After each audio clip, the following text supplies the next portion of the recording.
Process सीख सको, मन को शांत कर सको, अपने जिंदगी को, अपने जीवन को बेहतर बना सको, तो आप मेरे साथ डेली जुड़ सकते हैं। और साथ ही साथ हम कुछ ज्ञान की चर्चा करते हैं अलग अलग विषयों पर, जिससे कि हम इस सृष्टि को अच्छी तरह समझ सके, उस परमात्मा की रचना को अच्छी तरह समझ सके, और साथ ही साथ अपने ये सबको समझते हुए, सब चीज़ों का अध्ययन करते हुए हम अपने वास्तविक स्वरूप के साथ जुड़ के इस संसार की वास्तविकता का हमें बोध हो जाए, और इस जीवन के बाद, मरने के बाद जो वास्तविकता हमें झेलनी पड़ सकती है, उसका भी हमें ज्ञान हो जाए। तो यहाँ पे हम लोग तृतीय स्कंध की बात करते हैं, जिसमें विदुर जी के कुछ प्रश्न थे मैत्रेय मुनि जी से, और उन्होंने क्या क्या पूछा था, तो हम उसके बारे में सुनते हैं।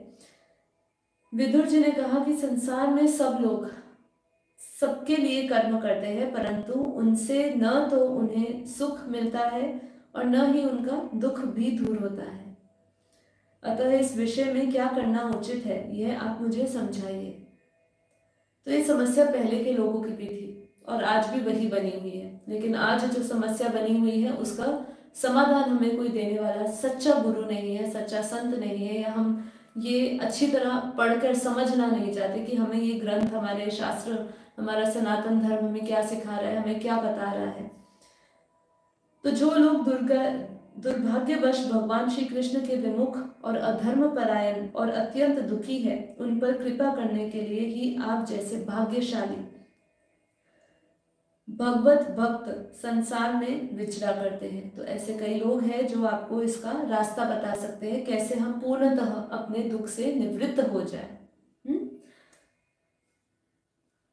तो आप मुझे उस शांतिप्रद साधना का उपदेश दीजिए, ऐसा विदुर जी कह रहे हैं। मुझे ऐसा ज्ञान दीजिए जिससे मेरा सारा दुखों से निवृत्ति हो जाए और मैं उसको वास्तविक रूप से जान सकूं। हमें ये भी सुनाइए कि समस्त लोकपतियों के स्वामी श्री हरि इन लोकपालों को और लोकालोक पर्वत से बाहर के भागों में, जिनमें ये सब प्रकार के प्राणियों का अधिकार अनुसार भिन्न भिन्न भेद प्रतीत हो रहा है, वो किन तत्वों से रचे हैं। देखिए यहाँ पे ये प्रश्न की बहुत बड़ी गहराई है। वो ये पूछना चाह रहे हैं कि आप वो भी बताइए, उस दुनिया के बारे में भी बताइए, जो दुनिया ये लोकों से परे, इन लोकालोक पर्वतों से परे के बाहर जो भाग है, वो कौन से तत्वों के बने हैं। ठीक है, तो वो भी तत्व ज्ञान प्राप्त करना चाहते थे, वो भी चाहते थे हमें पता चले कि ऊपर की दुनिया कैसी होगी। ठीक है, तो इसके लिए बापू जी ने बहुत विशेष रूप से हमें बताया है। तो आगे क्या कहते हैं, आगे ये कहते हैं कि जब विदुर जी ने एक प्रश्न पूछा कि ये संसार की उत्पत्ति, स्थिति और संहार के लिए जो भी ज्ञान है वो आप मुझे दीजिए। आप मुझे परमात्मा की सारी लीलाओं का वर्णन करिए कि उन्होंने किस प्रकार जगत की उत्पत्ति करी, स्थिति करी और लय क्या वो कारण बने, तो ये सब मुझे बताइए। तो मैत्रेय जी बहुत खुश हुए। मैत्रेय जो मुनि थे वो बहुत खुश हुए कि आपका जो प्रश्न है वो पूरे जगत के कल्याण के लिए है। उसका जवाब देते हुए क्या कहते हैं, जीवों पर अत्यंत अनुग्रह करके आपने बहुत ही बड़ी बात पूछी है। यहाँ पे मांडव्य ऋषि को श्राप होने के कारण ही आपने श्री व्यास जी के विह से उनके भाई विचित्र विह की भोग पत्नी दासी के गर्भ से जन्म लिया था। तो जो विदुर जी थे उनको भी एक श्राप मिला था, जिसके कारण उन्होंने वो दासी पुत्र बने थे।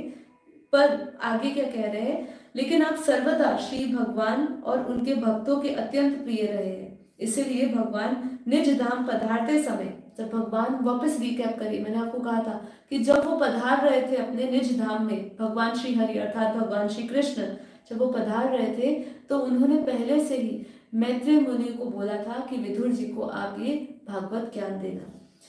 तो यहाँ पे उन्होंने कहा कि भगवान निज धाम जब पधारते समय मुझे आपको ज्ञान उपदेश करने की आज्ञा देकर गए हैं। तो आगे क्या समझाते हैं श्री मैत्रेय जी कि सृष्टि रचना के पूर्व सृष्टि रचना के पूर्व समस्त आत्माओं की आत्मा एक पूर्ण परमात्मा ही थे। अब ये उस समय की बात बता रहे हैं जब कुछ भी नहीं होगा, सृष्टि में कुछ भी नहीं होगा, उस समय की बात बता रहे कि सृष्टि रचना से पूर्व समस्त आत्माएं, समस्त आत्माओं के आत्मा एक पूर्ण परमात्मा ही थे। न दृष्टा था न दृश्य था, ठीक है, न दृष्टा था न दृश्य था। सृष्टि लोक, सृष्टि काल में अनेक वृत्तियों के भेद से जो अनेकता दिखाई पड़ती है वह भी वही थी, क्योंकि उनकी इच्छा अकेले रहने की थी। तो उस समय जैसे हम कहते हैं ये पूरा एक सनातन धर्म ही है जो ये मानता है कि ये सब कुछ ब्रह्म से निकला है और अंत में सभी ब्रह्म में समा जाएगा। तो यहाँ पे भी उन्होंने उसको ब्रह्म स्वरूप कहा श्री हरि को। तो उन्होंने कहा कि वो उस समय वो अकेले रहने की उनकी इच्छा थी, इसलिए उस समय ना दृश्य था ना कोई दृष्टा था। ये उस समय की बात बता रहे हैं जब सृष्टि की रचना का पूर्व का समय बता रहे हैं। वे ही दृष्टा होकर देखने लगा परंतु उन्हें दृश्य दिखाई नहीं पड़ा, क्योंकि उस समय वे ही अद्वितीय रूप से प्रकाशित हो रहा था। तो वही अद्वितीय रूप से प्रकाशित था। जैसे कि हमारे बेहद के ज्ञान में बापूजी ने उस निराकार दुनिया की बात बताई है।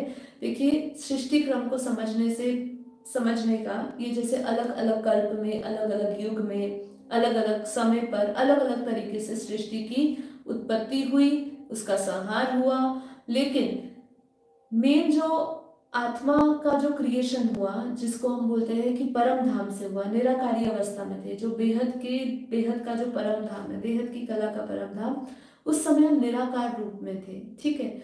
इस निराकार रूप से ये साकार रूप की जर्नी कैसे हुई, मतलब हम उस परम प्रकाश से इस स्थूल देह में कैसे हो गए, इसका पूरा एक प्रोसेस है, ठीक है। ऐसे ही इसमें भी बताया कि उस समय जो पूर्ण ब्रह्म था वो भी अपने अद्वितीय स्वरूप में था। कौन से अद्वितीय, मतलब कोई दो नहीं थे उस समय, दृश्य भी नहीं था, दृष्टा भी नहीं था, कुछ भी नहीं था, वो पूर्ण परमेश्वर था।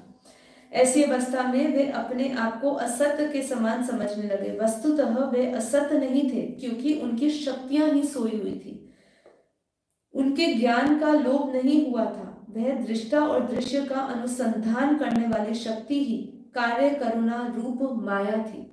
तो यहाँ पे जिस शक्ति की बात हो रही है, हम अपने ज्ञान में जब बात करते हैं तो जो बेहद के ज्ञान से जुड़े हैं वो समझ सकते हैं कि वहाँ पे शक्ति की बात हो रही है। लाइट और माइट, लाइट मतलब शिव और शक्ति उसकी माइट। इसी प्रकार यहाँ पे बात हो रही है उसकी शक्ति स्वरूप की, जिसको उन्होंने माया बोल दिया।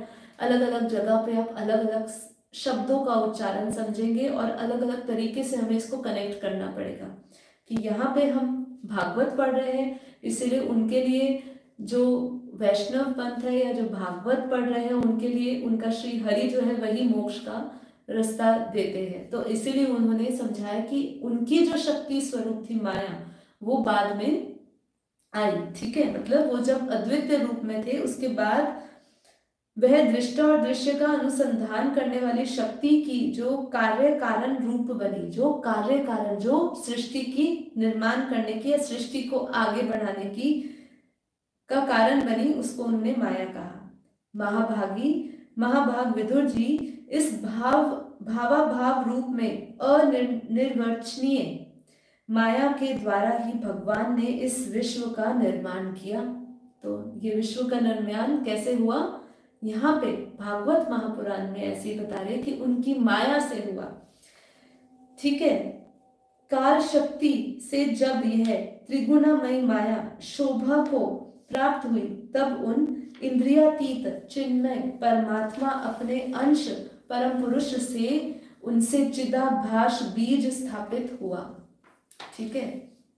यहाँ पे चिदाभास रूप बीज स्थापित हुआ की बात कर रहे हैं, मतलब अपने जैसा एक प्रतीक। जैसे चिदाभास का मतलब क्या होता है, देखिए जब हम सूरज की रिफ्लेक्शन को देखते हैं पानी में, तालाब में, तो हमें वो जो सूरज है वो हमें जब उसकी रिफ्लेक्शन पड़ती है, उसकी परछाई पड़ती है पानी में, तो हमें लगता है कि वो है, ठीक है, लेकिन होता नहीं है। वो हिलता है तब वो हिलता है। तो हमें भाषित होता है। तो ऐसे ही उन्होंने चिदाभास स्वरूप बीज स्थापित किया उनसे। तब काल की प्रेरणा से उस व्यक्त माया से उस व्यक्त माया से सबसे पहले आया महातत्व प्रकट हुआ। वह मिथ्या अज्ञान का नाशक होने के कारण विज्ञान स्वरूप अपने में ही सूक्ष्म रूप से स्थित प्रपंच की अभिव्यक्ति करने वाला था। फिर चिदाभास गुण और काल के अधीन उस महातत्व ने भगवान की दृष्टि पड़ने पर इस विश्व की रचना के लिए अपना रूपांतर किया। तो धीरे धीरे रूपांतर होता गया। देखिए, हमारे बेहद के ज्ञान में भी हमें एनर्जी ट्रांसफॉर्मेशन की बात समझाई जाती है। एनर्जी ट्रांसफॉर्मेशन का क्या मतलब है? उस निराकार स्वरूप का आकार रूप लेना, आकार का साकार रूप लेना, ये एक ट्रांसफॉर्मेशन ही है, एनर्जी का ट्रांसफॉर्मेशन।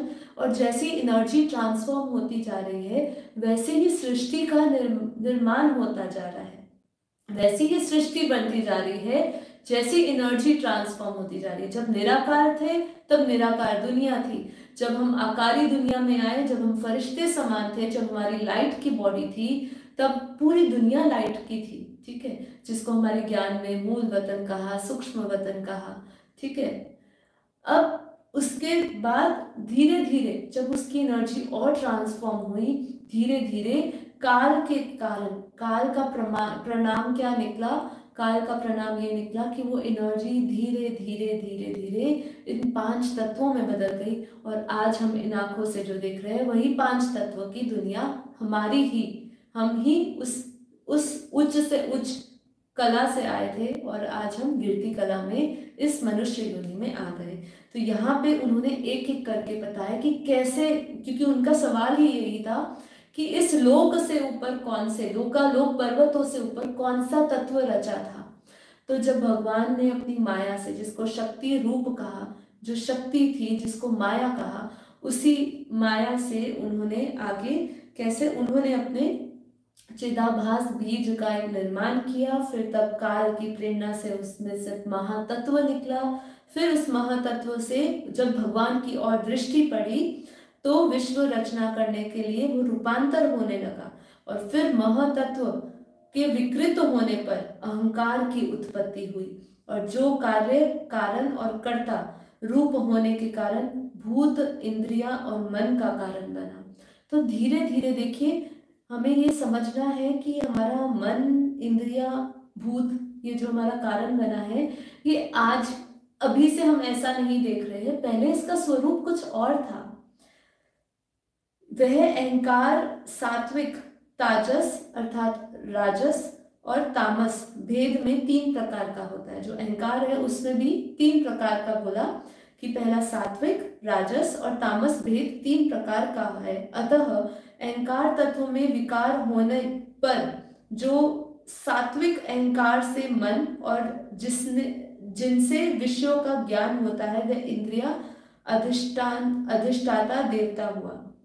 और फिर जो राजस अहंकार से ज्ञान इंद्रिया और कर्म इंद्रिया हुई, तथा जो तामस अहंकार था उससे सूक्ष्म भूतों के कारण शब्द तन्मात्रा हुआ, और उससे दृष्टि उपरांत रूप से आत्मा का बोध कराने वाला आकाश उत्पन्न हुआ। तो यहाँ पे क्या बता रहे हैं, मैं आपको थोड़ा और सरलता से समझाऊं कि यहाँ पे उन्होंने अहंकार के 3 प्रकृति रूप बताए कि एक सात्विक था, एक राजस था और एक तामस था। हम पता है हमें कि ये जो पूरा विश्व है, ये पूरी संसार जो है, उसकी जो प्रकृति है 3 गुणों में बटी हुई है। ऐसे ही अहंकार के 3 गुण बताए, जिसके अंदर जो सात्विक अहंकार का जब लोप हो रहा था, धीरे धीरे वो विकार में जा रहा था, मतलब हमारी एनर्जी डिप्लीट हो रही थी, शक्ति खत्म हो रही थी, तो धीरे धीरे धीरे धीरे जो अहंकार वश हमारी सबसे पहले मन और इंद्रियां बनी।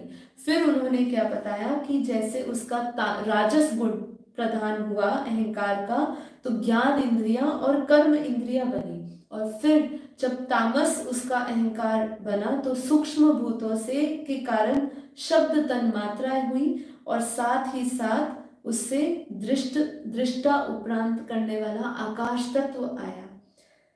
फिर भगवान की दृष्टि जब आकाश पर पड़ी तब उससे फिर काल, माया और चिदाभास के योग से स्पर्श स्पर्श तन मात्र हुआ और उसके विकृत होने पर वायु की उत्पत्ति हुई। तो देखिए, इसको अगर मैं थोड़ा और सारांश में करती हूँ, समय का अभाव है, तो आकाश तत्व जब हमारे अंदर आया तो धीरे धीरे आकाश तत्व से वायु, वायु से अग्नि, अग्नि से हमारे अंदर धीरे धीरे धीरे धीरे जैसे जैसे हमारी एनर्जी खत्म होती गई, आत्मा की शक्ति क्षीण होती गई, संकल्पों से दुनिया बनती गई।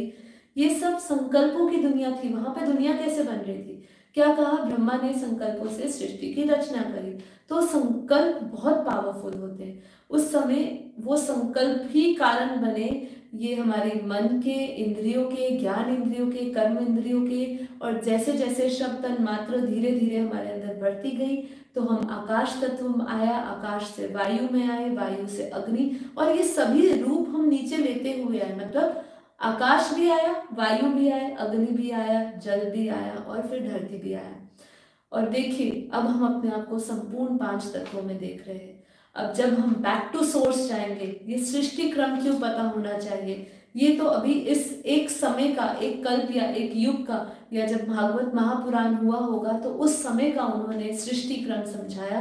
ऐसे कितनी सृष्टियां बन चुकी है, क्योंकि हमारे शास्त्रों में क्या लिखा है? अनंता अनंत ब्रह्मांड बनते हैं और बिगड़ते हैं। तो जो अनंता अनंत ब्रह्मांडों की बनने की जो गति है और उसकी जो बिगड़ने की गति है, सबकी अलग अलग है। ठीक है, कोई किस तरीके से उसको वाइंड अप कर रहा है। तो लेकिन बैक टू सोर्स में जाने का एक ही हमारे पास उपाय है कि ये जो तत्वों में हम आए हैं, इन तत्वों से हम वापस अपने रिफाइंड एलिमेंट्स में प्रवेश करें, जिसको हम ज्ञान की भाषा से परम तत्व बोलते हैं, और फिर उस परम तत्व से हम परम प्रकाश में जाएं, जो हमारा बैक टू सोर्स, जहाँ पे हमारी वो एनर्जी पड़ी है, आत्मा की शक्ति पड़ी है, हम उस सोर्स में जाएं। तो ये जो जर्नी है आत्मा की, इस साकारी दुनिया से आकारी और आकारी से निराकारी दुनिया की जर्नी है। मतलब अपने बीज रूप में जाने की, जिसको बीज रूप कहा, जिसको अद्वितीय स्वरूप कहा, उसमें जाने की ये पूरी हमारी प्रोसेस है। इसलिए सृष्टि क्रम को समझिए, अपनी आत्मा के रचना का जो पूरा जो ज्ञान है वो समझिए कि आत्मा को अजन्मा अब अभोक्ता कह दिया, उसको अजर अमर अविनाशी कह दिया। लेकिन उस अजर अमर अविनाशी जो आत्मा का मूल स्वरूप बताया, एक समय तो ऐसा था जब वो अपने परमात्मा से अलग हुआ। उसके बाद उसकी जो उस समय अवस्था थी वो थी अजर अमर अविनाशी। पर आज हम धरती पर आ गए हैं, तो अभी हम जब तक उस बैक टू सोर्स नहीं जाएंगे तब तक हम अजर अमर अविनाशी नहीं कहलाएंगे। ठीक है, तो ये सृष्टि क्रम को हम और आगे बेहतर समझेंगे। तो अभी हमारा पूरा ये कोर्स चल रहा है श्रीमद् भागवत महापुराण का। तो मेरे साथ जुड़िए, इस सृष्टि को जानिए, जो इन आंखों से नहीं दिख रहा उसके बारे में जानिए। ये सृष्टि तो खत्म हो जाएगी, आपको सही में अंत समय कुछ याद नहीं रहेगा अगर आपने इसका अध्ययन नहीं किया होगा, इन सबको नहीं पढ़ा होगा, अपने आप को नहीं जाना होगा। तो यही रह जाओगे, यही भूत प्रेत योनियों में भटकते रहोगे, मोक्ष नहीं होगा। ऐसा हमारे सारे के सारे ग्रंथ, सारे के सारे शास्त्र हमें इसके बारे में बता रहे हैं, आपको वार्निंग दे रहे हैं कि आप गलत सोच रहे हो कि आपका मोक्ष हो जाएगा, ये शरीर छूटा और आपने मोक्ष मिल लिया, ऐसा नहीं है। ठीक है, इसके लिए तपस्या करनी पड़ेगी। तो आइए मेरे साथ जुड़िए और इस तपस्या में जुड़िए, इस साधना में जुड़िए। आपको बहुत ही आनंद मिलेगा, बहुत ही परम शांति मिलेगी, आपका जीवन सुधर जाएगा। तो चलिए, आज के लिए इतना ही, हमारा समय पूर्ण हुआ। यदि आपको ये वीडियो पसंद आई हो, सृष्टि क्रम के चक्र को थोड़ा बहुत समझ पाए हो, तो इस वीडियो को लाइक किए बिना नहीं जाइएगा प्लीज़। और अब हम कल मिलेंगे इसी समय पे 5:30 से 6:30। तो आइए और मेडिटेशन करिएगा मेरे साथ। Thank you so much. आप सभी का दिन शुभ रहे, प्रकाश से भरा रहे, परम शांति से भरा रहे। Thank you so much. परम शांति।